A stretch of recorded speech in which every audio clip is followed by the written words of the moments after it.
Thanks for having me here. This will be the talk about Metatools, hacktivism, and grassroots innovation. This will be like the program for today. We're going to make an intro. We're going to talk about a story of a question.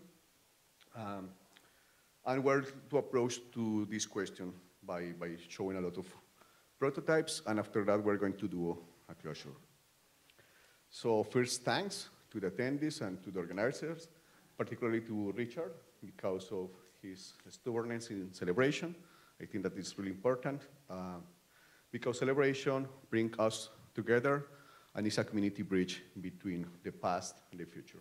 We're going to talk about that later. And also, sorry, because this is the only English I have so far. So, but hopefully I will make myself clear. But also, please expand on the Q&A part of the presentation at the end. And also, we are going to have a talk, a workshop today. In Spanish, I'm like chatty and fun, but in English, I'm like silent and mysterious. So before going mysterious, I need to do this. We have a running joke with my mom. So my mom says, hi, I need to do this. So with that done, I'm going to talk about what's the goal. So the idea is to give an overview of Smalltalk usages in other countries, communities, sorry, particularly in our community, and invite you to create some bridges. And for that, I'm going to make this story of a question and where it brings us. So the introductory note to fun fact is that if you see like how much cost an ounce of coffee, it's like, I don't know, $5 to $8. And if you see how much it costs, the next copy of Windows 11 is $129 or $109 with discount. And this kind of fact, it was like really clear to me at the mid of the 90s because we have different economies sharing the same world. So we have this digital economy where after something is produced, the next copy of Windows takes minimal effort. But we have also a rural community, and the next batch of coffee, Colombian coffee, that is like pretty good, takes the same effort as the previous one. It's not minimal. And as I told you, this became like really apparent for me in the 90s. Because we were making something that was called the free software law draft in Colombia. It's something like today's public code. It's an European initiative that says that public money should produce public goods instead of private ones. And in our case, that was 18 years ago, was because of inclusion. If you are going to interact with your state, you need to not pay for the software to interact with your state. Because of security, if states wants to be in charge, they need to know what the code that is running their infrastructure is doing. And also because of transparency. Citizens should be able to audit that the states are doing what they told that they're doing, what they tell that they're doing. So that was like our approach to why to use free software in the States, in particular in Colombia. But it's like really similar to public code 18 years after in Europe. And we have like this, in Spanish at least, we have free as in libre. We have this kind of discussion about free as in freedom or free as in beer. That is kind of a discussion that people in the free software communities have, because free is the same for market and is the same for rights. In Spanish, we have libre, that is rights, and gratis, that is related to market. So we don't have this discussion. So for us, free, libre, and open source software was a way of solidarity and was about building a digital commons. That means that you can access your computer without being charged of piracy, that you were able to develop business around technology without this kind of asymmetrical prices of what costs to take a coffee and what costs to run your computer. And also, it can be used in school. So we create this, it's called the FreeSol. It's the Festival Latinoamericano de Instalación de Software Libre, the free software installation festival in Latin America. It was created with friends in a mailing list, but it became international, so we have like 20 countries and around 200 cities, almost like 10 cities by country. And it's running since 18 years also. It's maybe the biggest installation even in the world of free and open source software. But it's not really known outside of Latin America because we know the asymmetries between global north and global south and the information transfer between both sides. And we start to see this kind of digital commons that we're using globally. But they are produced mostly by people in Anglo-European countries. So we understand the political difference between using Windows and Linux, or at that time Internet Explorer or Firefox. We understand this idea that if you use free software, you are not charged by turning on your computer. But in despite of being like able to use these digital commons that were created mostly in Anglo-European countries, we're not able to modify that software because it's difficult to modify, as previous speaker have told. So I start to develop this kind of critical approach to free software and to think in this, what is called the 4 freedoms. So the freedom 0, I don't know, because some programmers come from 0. For me, it's kind of strange, because I'm not a programmer, not a professional one. I don't know. You can do this job that 3 programmers enter into a bar and ask for 2 beers, because, yeah. So for me, that's kind of natural. You should not do it. But anyway, the 0 freedom is the one related with usage. You can use the software for anything you want. The freedom 1, you are able to study the software and modify it. The freedom 2 is you can distribute copies, and the freedom 3 is you can distribute modified copies. The freedom 1 and the freedom 3 require access to the source code. It's a prerequisite. If you need to study the software, you need to access the source code. But you cannot change what you can understand. And it doesn't matter if you have like the GitHub repository or something like that. Understanding is a prerequisite of changing. And I start to think about how can we understand this software? How can we change the digital tools that change us?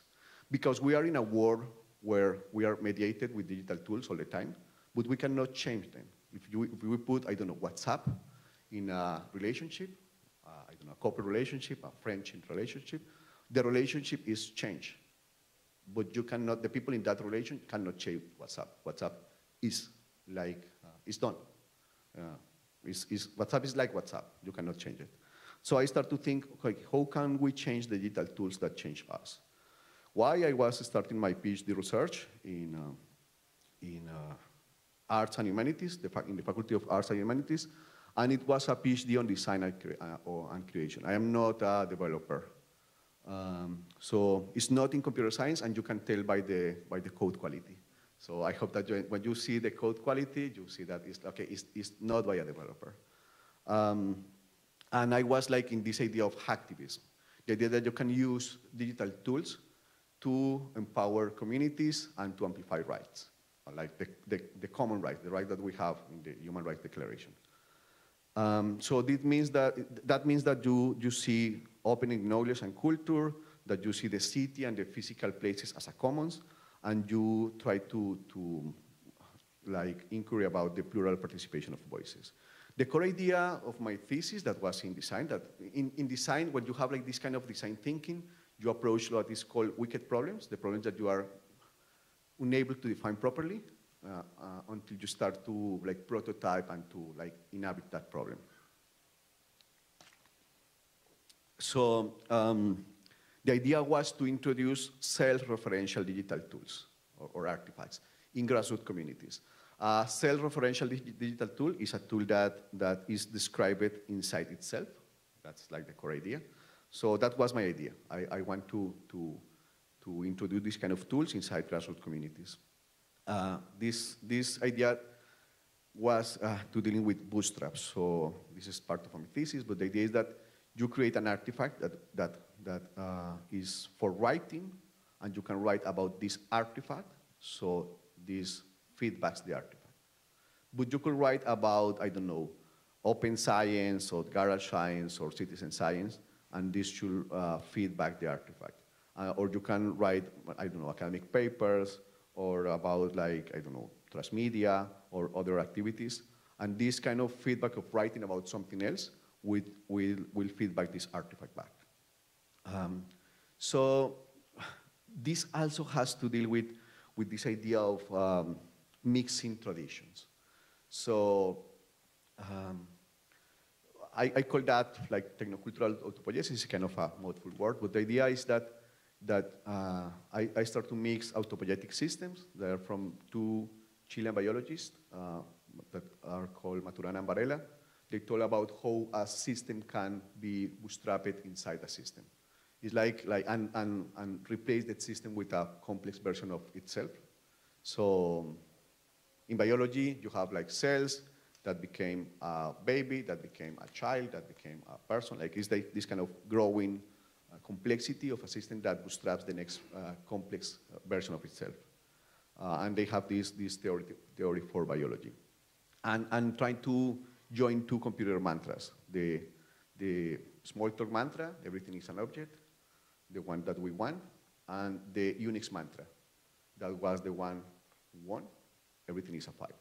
So what I want to create was this kind of device that allows you to describe as a file, writing, but was a file of objects, like a tree-like object stuff that allows you to represent files. That was the idea. And yeah, there is this theoretical guy. Well, he's a theoretician. He's a really cool one. That he says that design is a bridge between autopoietic systems. There are systems that are represented inside the biological system, mental systems, societal systems, and heteropoietic systems that are artifacts. So the idea was to create this kind of bridge by creating an artifact that allows you to write. But this artifact that allows you to write will be an artifact that is done inside Smalltalk, but represents files, and those files talks about writing, but also talks about themselves. You can like use this object to program the file that is about writing. And so who is this we of the how can we change the tools that change us? The idea was mostly to bridge communities in the local hackerspace. I am a founding member of that hackerspace in 2010. It's called Hackbo, and the idea is to have diverse people with different backgrounds. So they are librarians, mostly newbies in programming like me, philosophers, journalists, philology students, people from communication studies, activists, artists. So they are not programmers, like in my case. And the idea was that we start to do a lot of workshops. So this was our how. So the idea was to do prototypes by making events. Because events has this kind of celebration and meeting like mood that we need to recover in a sense. So we made like 7+ hours of workshops in 2 events that were called the Data Week and the Data Rodas. It was like a joke on coding dojos. It's like coding dojos but with dancing, kind of. So the idea is that we were not interested in, like, I don't know, the formal kata and doing coding, but more in sharing coding and sharing data stories and being able to tell stories with code. So we have these 14 editions since 2015 and 68 editions since 2015 also. And we have a small short course that is about like critical data literacy, but for not coders. And we start to do some, to explore some domains via prototypes. So the first one was, because this tool was primarily about writing and these data stories, we start to do some self-publishing. The first one was the Graphoscopy Manual. This was the software that I did to write, to visualize, to collaborate and publish. And this is the interface. So you have like this tree-like document, and in this tree-like document you have like nested Markdown documents or Smalltalk nodes. And because you have Markdown plus Smalltalk, you can use this document to program itself. So you can export and describe stuff. So for example, here I am saying how I want to export this document as a book, and this is the output. So the Graphoscopy Manual is done inside Graphoscopy, but it can be exported outside Graphoscopy as a PDF because it has the proper code to know how to export itself. So this idea of self-referentiality. And also, we create a lot of repositories. We create also a data journalist republishing handbook because there is this idea of publishing freedoms that are of the open license work. So if you have an open license work, usually you have what I call nominal freedoms. So this is a PDF or an HTML file, and it's under a Creative Commons license. Do whatever you want with this. But it's not like that. It's more like do whatever you can, because you don't have the source code. You have the open publishing book under an open license, but you cannot do stuff with that because you don't have the source code. So what we started to do was to scrap the HTML file and to convert that HTML file in a Graphoscopy document, this kind of notes with Markdown inside. So we have like these open repositories back. So this is the source code repository that is done in something that is called Fossil. Fossil is kind of JIT, kind of, but hopefully not. So yeah, it's not JIT. So for me, that's fine. But yeah, we can talk about JIT after that, but it's kind of difficult, mostly in developers communities because everybody use JIT. But I think that Fossil is the source code repository for SQLite, the most deployed database in the world, and it's from the same author. But it has, because infrastructures embody context, when you start to use JIT as a non-developer, you start to incorporate all the developer workflow of a kernel developer. But when you start to use Fossil as a non-developer, you start in the kernel development, you have like this kind of anonymous contribution from someone in the internet, but that's not how most of the software works. Most of the software works with small groups of people that trust each other, and that's the model of Fossil. But because of popularity and yeah, this big numbers game, most of the people only knows Git. But the idea is to explore alternatives because we don't have like a strong commitment because we are not developers, we can use other stuff. So we create this Fossil repository. This is the same, the document again, with a lot of information that describes how it exports itself. And this is, for example, a PDF output of this document, but now it's an open document in two senses. In the factual sense, that is that you can do stuff with that, and in the nominal sense, is licensed under an open license. And because of that, we can create these kind of transformations. This other book, I am going to go quicker, but the idea is that this is a book about data feminists. It's by Catherine D'Ignacio and Larry Klein. They propose that we can use intersectional feminists to deconstruct another power relationships that are like in these binaries. So user developer, for example, or for example, data user and data consumer, or for example, executable and source code. As a Smalltalkers, we know about these divides, and we know that they can be deconstructed because we don't have this strong. Any Smalltalk user is potentially a Smalltalk developer, in a sense, because we have this image and the source code is there. And there is not a strong distinction between the executable code and the source code. We have like these kind of blurred binaries. And I think that Smalltalk has this potential to blur a lot of binaries. So we use this book that was published by them. They asked for feedback, and our feedback was to use the source code of the book that was published by MIT, and to use it to create a more really simple infrastructure. So this is the book in the pop-up infrastructure from MIT. It costs a lot of millions, and it has like these publishing properties. And you can go and read this on the web, and you can download these files. But you need to have every time, like all the time, connection to internet. But this is the same book, but is ported to what we call pocket infrastructures. So it's the same book, but inside a Fossil repository. It has all the source code also, And these pocket infrastructures have several properties. They are simple, they are self-contained, they are extensible, and they are local fields. So connectivity is not a requirement. It could be used, and we use HedgeDoc, PanDoc, Fossil, and Faro plus Graphoscopy to make this kind of automation. So the idea is that Faro is between systems.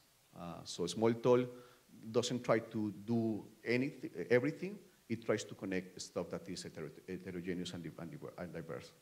And we can create this kind of like really, really small places that has these books where you can do a lot of publishing that is web and multi-format by using Faro as a bridge between all these other technologies. And after that, in 2019, we did like a lot of, we take all these experiences and we create a book where we document these experiences. So the idea, this is the book, and it's also the same. It's like we create a book from a fossil repository that doesn't need connection all the time, that works with this idea of small teams of people that trust each other, and has these Graphoscopy documents where you like exchange Markdown nodes with source code nodes and allows you to do this kind of exportation. And we use Faro over there to make this kind of workflow, of publishing workflow, transparent to users. And also we start to do this kind of, it's called infrastructural inversion, it's kind of the technical term, with the idea is to put what is in the foreground in the background and vice versa. So the idea is that writing is always this like solo endeavor, where you are like writing by yourself, I don't know, at some moment in the day where you are alone and stuff. But the idea is that we start to do writing as a collective action, was kind of performative. So we fire up a HedgeDoc document. We're going to do that this afternoon in the workshop. We start to write together, and after that we collect that into a book. So it's more a performative collective act than a solo endeavor. And was part of our celebrations to create this kind of alternative ways of approaching writing. And we also did reproducible research with Faro.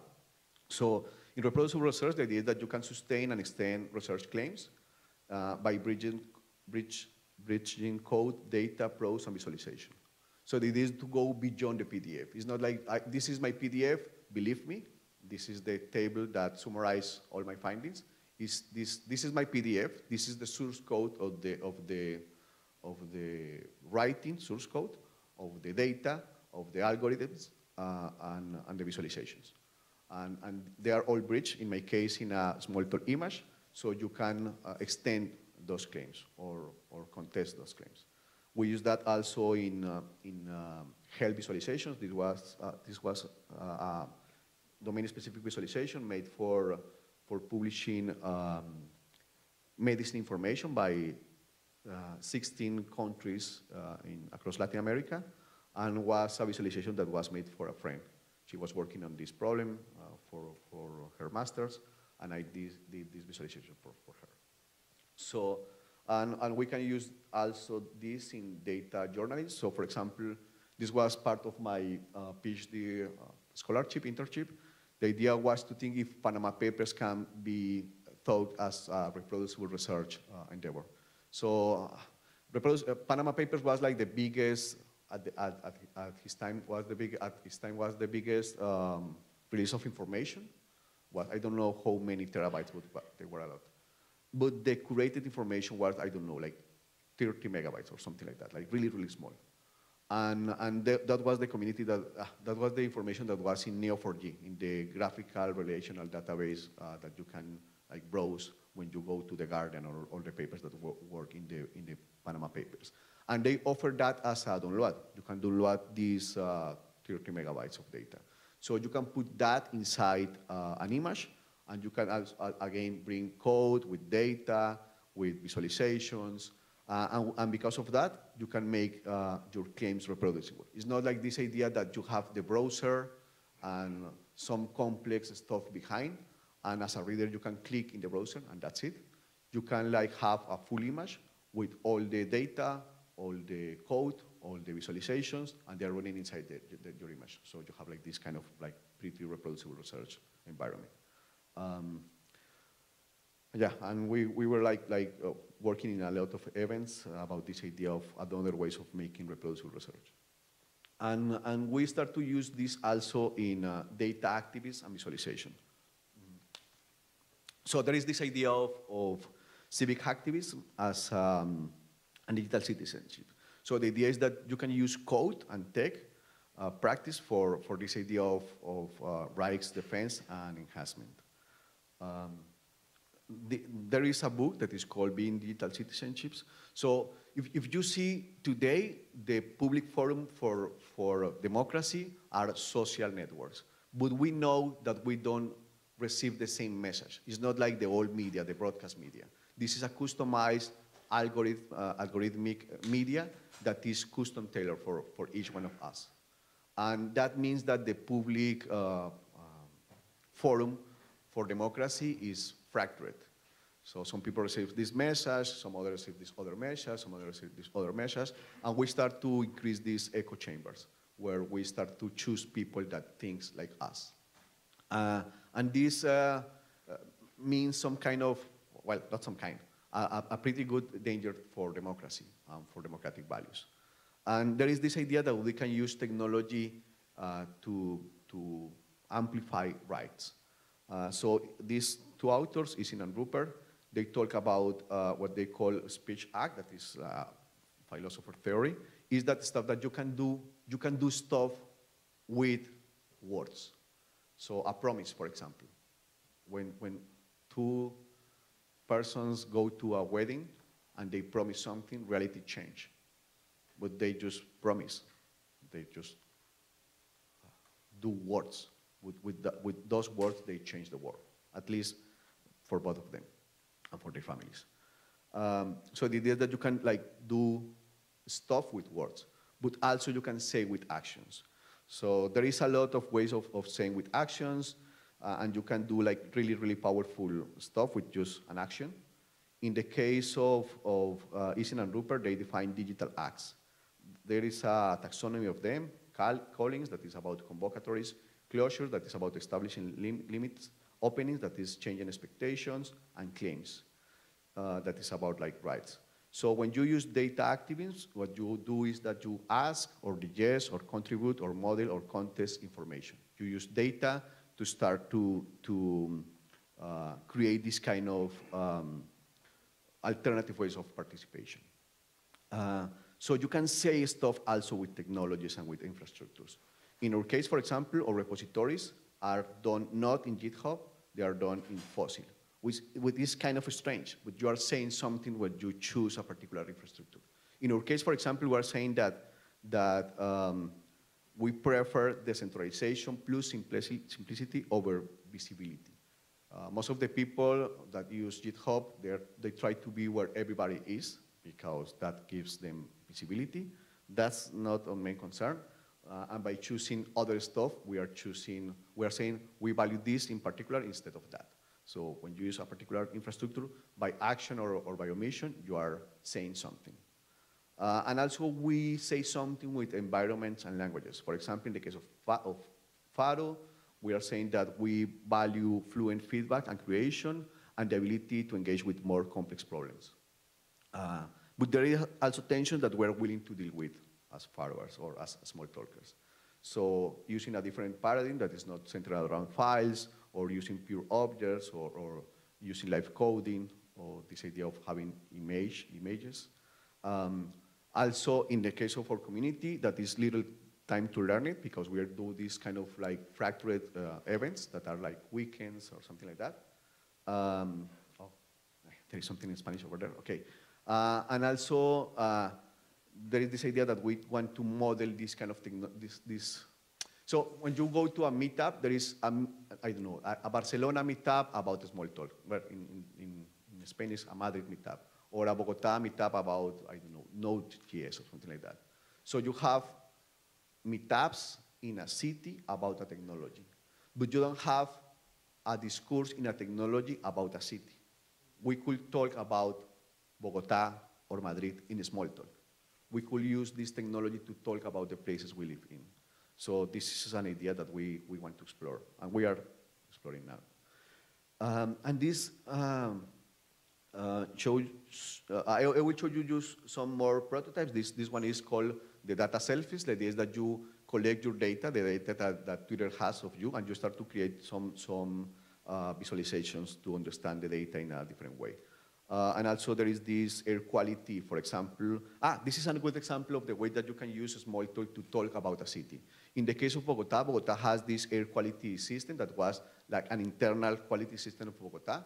And the clever way of using this system by the authorities was to move the scale. So for example, what was bad air quality in any other part of the world that was red, in Bogota was orange. And what was orange there, in Bogota was yellow, something like that. But these people, is a friend of mine, he started to create devices that were custom made. And in these devices, you can sense their air quality and create visualizations and share visualizations with other people, were custom-made open hardware devices. And because of this device, the city council reversed back the scale to the proper values. Because now the citizens have the power to tell something about the city using technology. And we use Smalltalk to create a small data narrative about these devices, for example. So the idea is that we can use these technologies to empower the understanding of a complex world. And Smalltalk has particular properties in the sense that it's this pretty powerful, simple, self-referential system.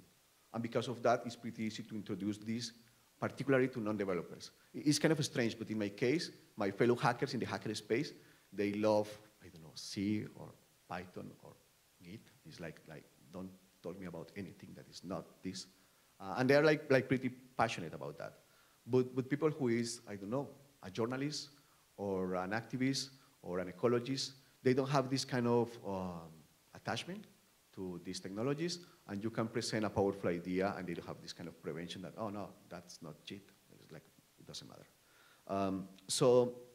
And it's the same, like this is not a file, they don't care. And the last project we're working on is called Candidatos en Datos. The translation will be something like candidates in data. So at this moment, in fact, the next week, we're going to have the second round of the presidential election in Colombia. And there is a lot of noise in Twitter. So what we want to do was to make sense of such noise. And we start to ask how much, when, about what, and with whom Colombian presidential candidates talk on Twitter. That was the idea. And the idea was to convey this information in a pretty easy to see, at least, visualization. And I am not naive in the sense that I understand that these visualizations have a complexity. But there is an idea that you need not only literacy, but also you need numeracy and graphicacy. You need this kind of amplified literacy if you are going to make sense of a complex world. So I understand that these visualizations are not for everybody, but I also understand that we need to understand a complex world with new kinds of literacy. So these, for example, are the two, this is the presidential and vice-presidential candidate in Colombia, and you can start to see, like, by the tag clouds and by the, like, Twitter histograms and responses and the people who they are, like, retweeting and they are quoting, who they're amplifying, because they are, like, followed by a lot of people, and also what they are talking about. So you can start to, of course, you need to make sense of this complex information in a different way, but you can start to see, okay, this candidate, for example, amplifies it's kind of normal. When you are like saying stuff in Twitter, you quote yourself or you answer yourself because you are creating these kind of threads about your discourse, but also you are quoting the media that is favorable to you, or you are quoting the other candidate because you are engaged in this kind of like fight, like an argumental fight. So these visualizations allow us to create this, and this was done mostly with Faro. We use LaTeX for the exportation of the visualization, and we use Python because we want another kind of tag cloud. But everything is done in Faro, and this is also something important, is that we use Faro plus other technologies. We are not like making this kind of everything is an object, but we understand that there is this Unix world, or Unix-inspired world, where everything is a file one, and we want to use Faro to make sense of this complex world. So we export to the format we need without like any concern. The idea is that it's just an open format. So we're going to make a workshop about this kind of technology. It will be like an easier version. We're going to make an exportation to HTML because we don't want everyone to install LaTeX to do a visualization. And will be like the really, really simple version.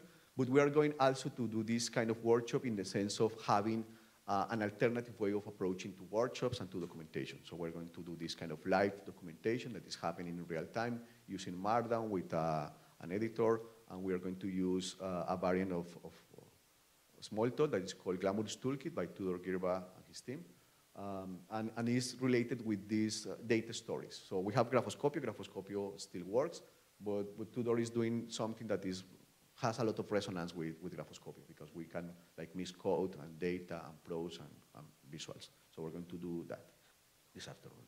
So the idea is that we want to create what I call data haikus. So in this world of big data, artificial intelligence, the next big thing, and etc. The idea is that when you choose infrastructure, you choose who you want to run this infrastructure. If you say that the only data that matters is the big one, you are choosing who is going to storage that data, who is going to process that data, and who is going to visualize such data.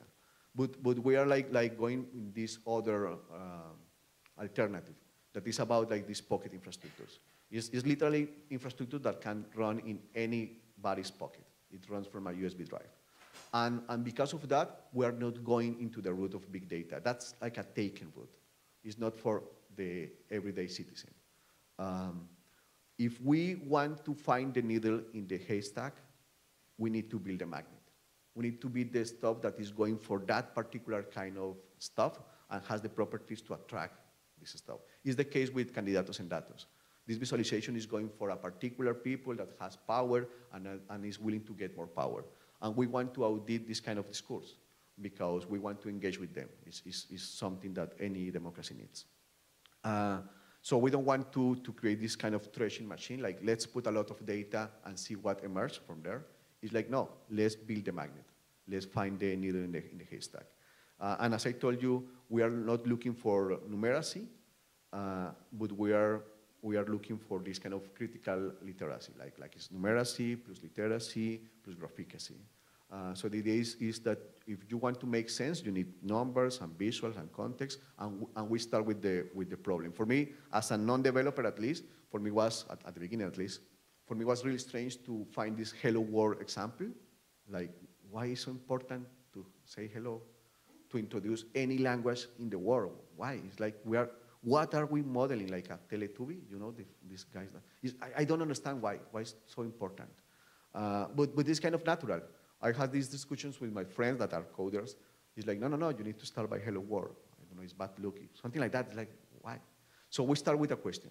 And from that question, we start to bootstrap this understanding of coding and documentation and technical complex issues, and to create coding as a common language. Because if we are going to address like these really complex interdisciplinary problems, we need to make broader commonplaces. And coding can be a broader commonplace for more people. So the idea is that not everybody is going to be a developer, and I don't think that we need that.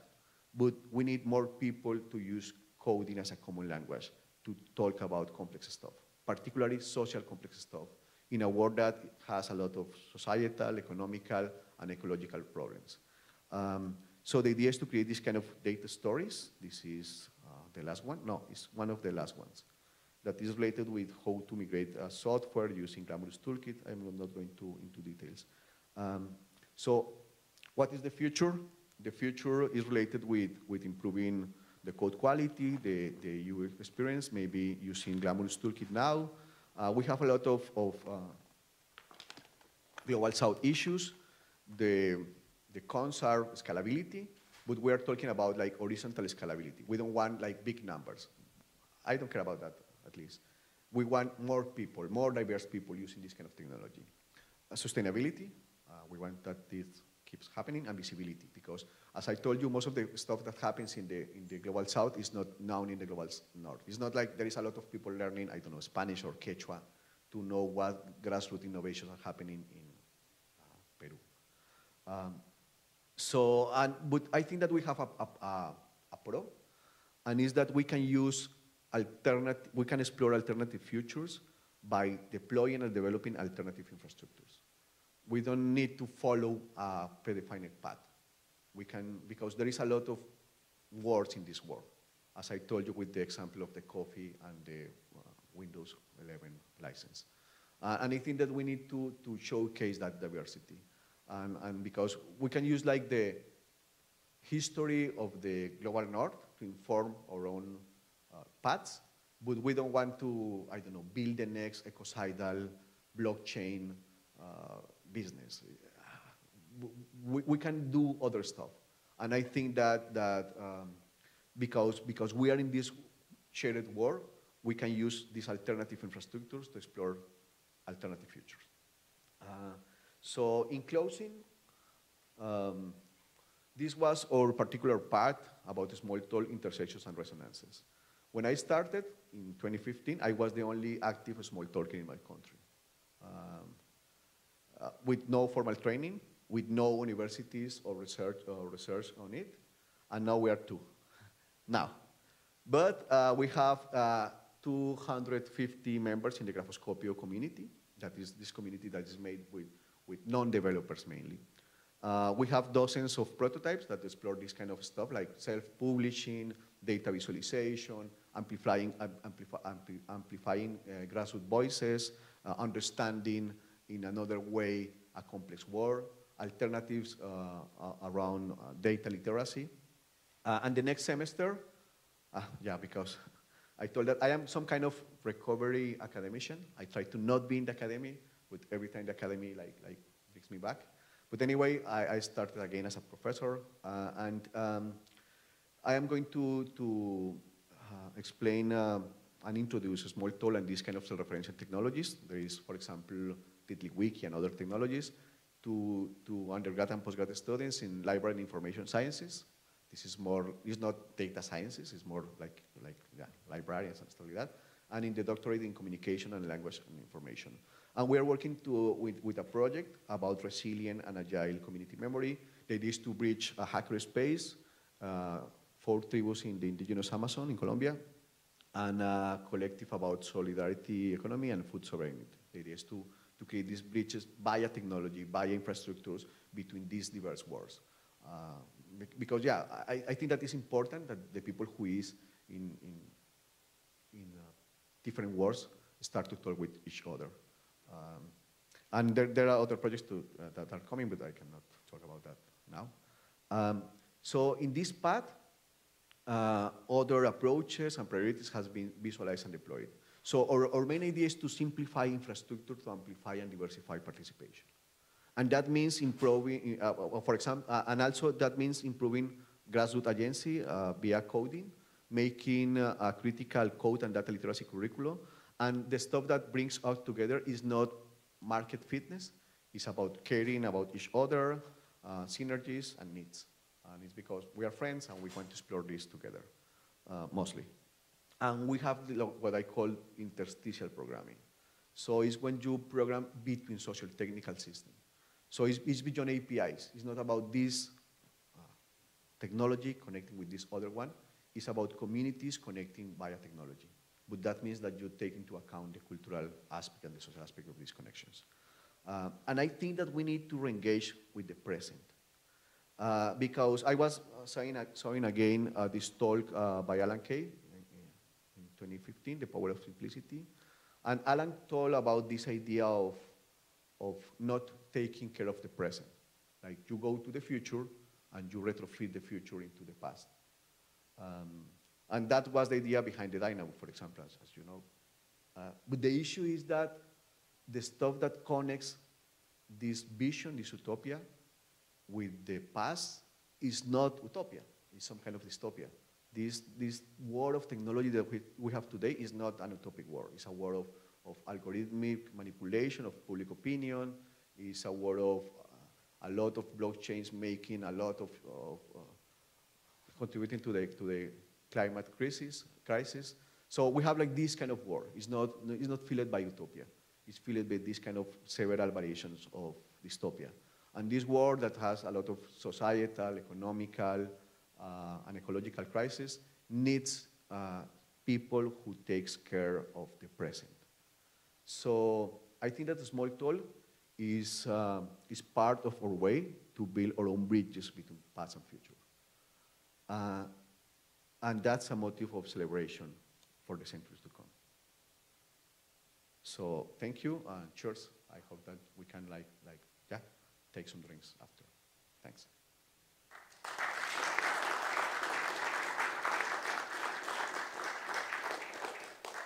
I think that we have like 7 minutes for questions if you have one. But yeah, it's with this English, so, but anyway.